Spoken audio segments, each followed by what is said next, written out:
तो इमोशंस की खिचड़ी तो आपके यहाँ अक्सर पकती रहती होगी।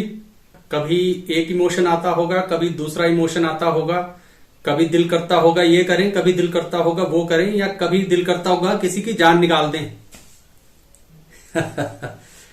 नमस्कार, मैं कमल भाटिया, और आइए आज इस इमोशंस की खिचड़ी जो है उसे पकाने निकलते हैं। मेरा मतलब है कि हाउ टू मैनेज इमोशंस, इस प्रश्न के उत्तर की खोज में निकलते हैं।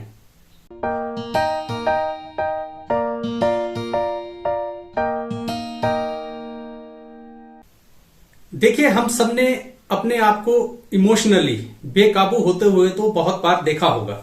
हम अक्सर ये पहचान नहीं पाते कि हमारे जो इमोशंस हैं वो ऐसे क्यों हो गए हैं। हम किसी व्यक्ति के प्रति या किसी परिस्थिति में खुश भी होते हैं, नाराज भी होते हैं। हम कहीं कुछ ऐसा कर बैठते हैं जो नहीं करना चाहिए। हम कुछ ऐसा कह देते हैं जो हमें नहीं कहना चाहिए। ये इसलिए होता है कि हम अपना जो इमोशनल स्टेट है उसे प्रॉपरली मैनेज नहीं कर पाते। हम अपने इमोशंस को मैनेज नहीं करते हैं, ना ही हमने सीखा है कि उसे मैनेज कैसे करना है। हम ये सोचते हैं कि जो दिमाग में है, दिल में है, उसे कह दो और साइड हो जाओ। लेकिन हमें यह पता नहीं है कि हमारे दिल और दिमाग में क्या खिचड़ी पक रही है।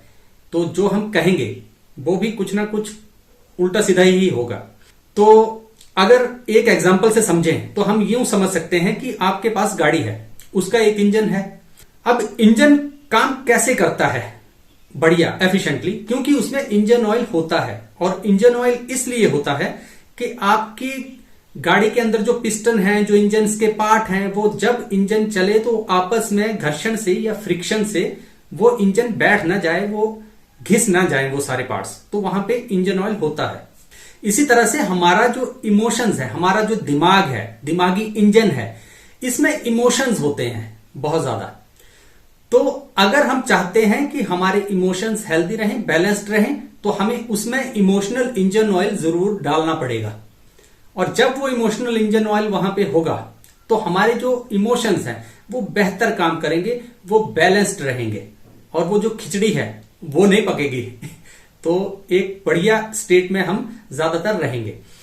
साइंस भी बताती है कि अगर कोई व्यक्ति है, उसका अगर इमोशनल स्टेट अच्छी है, हेल्दी रहे, तो वो व्यक्ति जो है हेल्दी रहता है। क्यों? क्योंकि उसका इम्यून सिस्टम जो है वो प्रॉपरली रिस्पॉन्स करता है। अगर आपका इमोशनली आप अनहेल्दी होंगे, बैलेंस्ड नहीं होंगे, तो आपका जो इम्यून सिस्टम है उस पर फर्क पड़ेगा। आप बीमार ज्यादा रहेंगे, आप अपने जीवन का कोई आनंद नहीं ले पाएंगे। तो ये हमारे ही लिए बेहतर है कि हमारा इमोशनल स्टेट बेहतर हो, बढ़िया हो। लेकिन ये तभी हो सकता है जब हम उसे मैनेज करना सीख लेंगे, या हमें पता होगा कि हमारे इमोशंस कैसे बढ़िया से मैनेज होंगे। तो चलिए अब बात करते हैं कि इमोशंस को बेहतर मैनेज कैसे करते हैं, या वो इमोशनल ऑयल क्या है जिसे अगर हम अपने दिमागी इंजन में डालें तो बढ़िया काम करेंगे। इसमें जो पहली बात है वो आपने ध्यान रखना है, वो है ग्रेटिट्यूड, मतलब शुक्रगुजार होना। आपके पास जो कुछ भी है आप उसके लिए शुक्रगुजार रहिए कि मेरे पास बहुत कुछ है। बहुत से लोगों के पास इतना भी नहीं है। आपके पास अगर सिर ढकने के लिए जगह है, आप अच्छा 2 वक्त के खाना खा रहे हैं, आपका परिवार है, बच्चे हैं, आप घर जाते हैं तो कोई आपके लिए वहां उम्मीद में बैठा है कि कोई व्यक्ति जो है वो घर आएगा, आपका इंतजार कर रहा है। आप सड़कों पे नहीं आवारा हैं। तो ये सारी चीजें जो हैं वो आप उन चीजों के लिए शुक्रगुजार रहिए कि मैं बहुत लकी हूं, मेरे पास बहुत कुछ है। बहुत से लोगों के पास ये भी नहीं है। तो जब भी आपका दिमागी इंजन थोड़ा हॉट होने लगे तो आप अपनी जो ब्लेसिंग्स हैं उन्हें देखिए कि मेरे पास क्या क्या है और मैं कितना खुशनसीब हूं। और हर व्यक्ति कहीं ना कहीं खुशनसीब जरूर होता है। फर्क सिर्फ इतना होता है कि हम उन चीजों की तरफ ध्यान नहीं देते। हम सिर्फ आगे और ऊपर की तरफ देख रहे होते हैं कि औरों के पास जो है वो मेरे पास क्यों नहीं है। हम ये नहीं देखते कि जो हमारे पास है वो औरों के, दूसरे लोगों के पास नहीं है। अब इस कड़ी में जो दूसरी चीज आती है वो है ह्यूमर, हंसी मजाक। देखिए, आप या तो हंसिए, खूब हंसिए, या दूसरों को हंसाया कीजिए। अगर आप में ये काबिलियत नहीं है कि आप दूसरों को हंसा सकें, तो फिर आप उन लोगों के साथ रहा कीजिए जो हंसी मजाक करते हैं, जो बढ़िया से जीवन का आनंद लेते हैं। तो आपके एक दो दोस्त ऐसे जरूर होने चाहिए जो अच्छे मजाकिया किस्म के हों, जो किसी भी सिचुएशन में आपको हंसा सकते हों। उससे होता क्या है, देखिए ह्यूमर जो है एक बहुत बढ़िया केमिकल होता है। इससे हमारा माइंड जो है वो रिलैक्स हो जाता है, बढ़िया से रिलैक्स होगा और हम अपना काम जो है वो बढ़िया तरीके से कर पाएंगे। तो हंसना जो है वो बहुत जरूरी है, इसे छोटा मत समझिए। ये लगता है कि बहुत छोटी सी चीज है कि हंसी मजाक, लेकिन ये बहुत बढ़िया चीज है।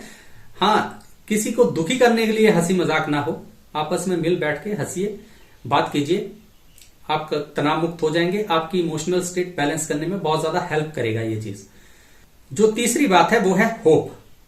होप माने आशा, कि आप जीवन में होपफुल रहिए।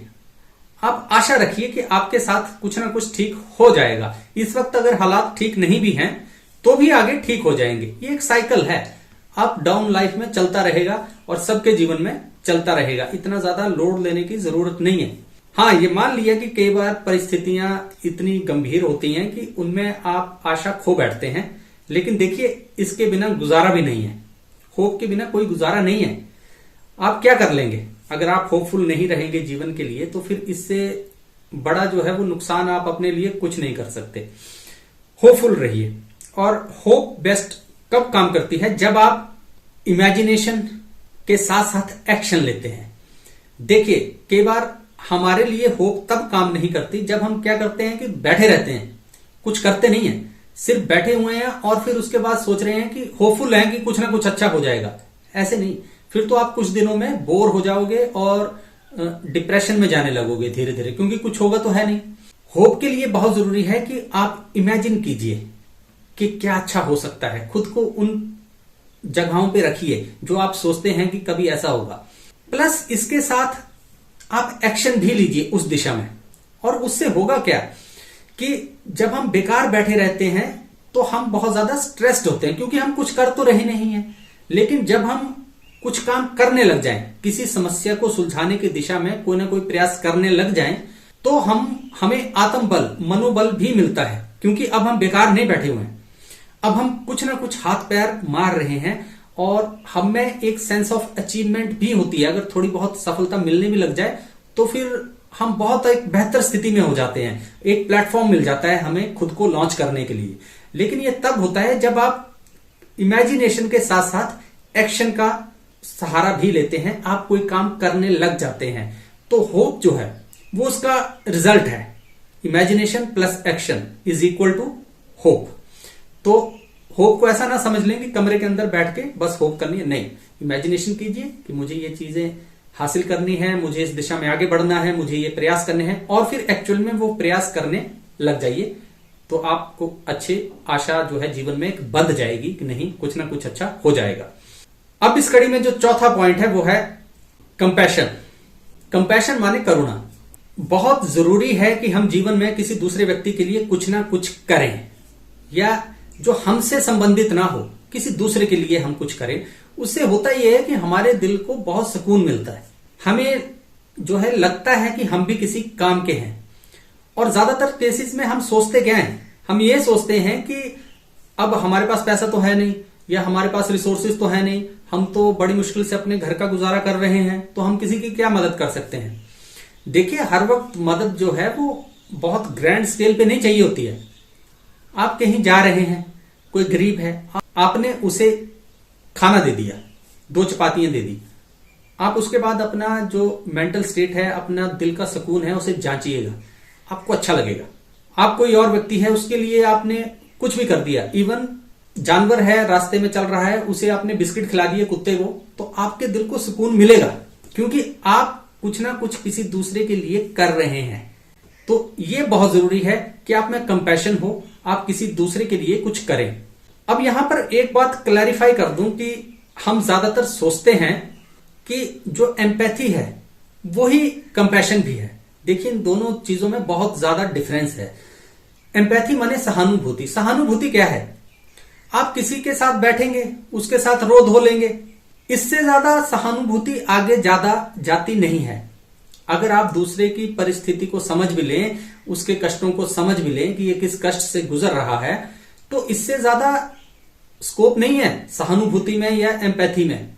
बल्कि कई बार होता यह है कि अगर आप खुद इमोशनली सेंसिटिव हैं तो आप ज्यादा दुखी हो जाएंगे दूसरे व्यक्ति का दुख देखकर।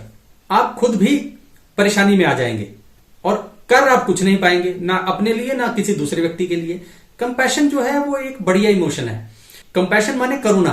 करुणा में आप क्या है कि दूसरे व्यक्ति को तो कष्ट को समझ ही रहे हो, लेकिन फिर आप एक्टिवली कुछ ना कुछ प्रयास कर रहे हो उसका कष्ट दूर करने के लिए, आप उसकी स्थिति सुधारने के लिए कुछ ना कुछ प्रयास कर रहे हो।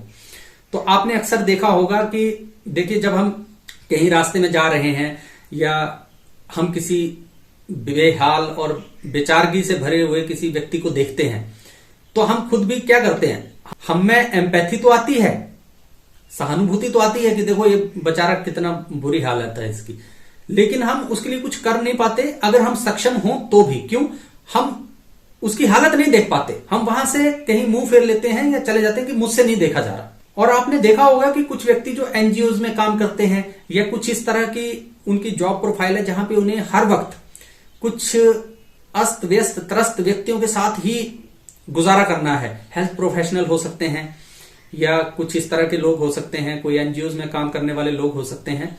तो आपने देखा होगा कि वो उनकी हालत तो समझते हैं, लेकिन वो सबसे पहले आगे बढ़ के उनकी मदद करने के लिए पहुंच जाते हैं। उनका दिल जो है वो बहुत मजबूत है, उन्हें पता है कि इस वक्त मेरी सहानुभूति प्रकट करने से कुछ नहीं होने वाला, इस व्यक्ति को इस समय इस चीज की जरूरत है, इसे हेल्प चाहिए, और वो हेल्प कर देते हैं।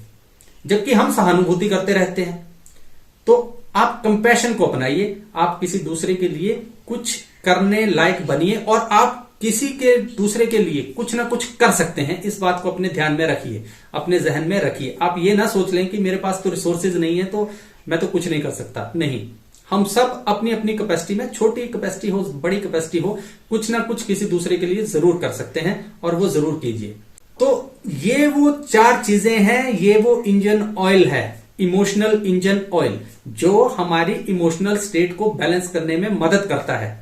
और जितनी हमारी इमोशनल स्टेट बैलेंस्ड होगी उतना ही बढ़िया हम अपने जीवन का आनंद ले पाएंगे, उतना ही बढ़िया हम किसी दूसरे व्यक्ति के लिए मददगार साबित हो सकते हैं।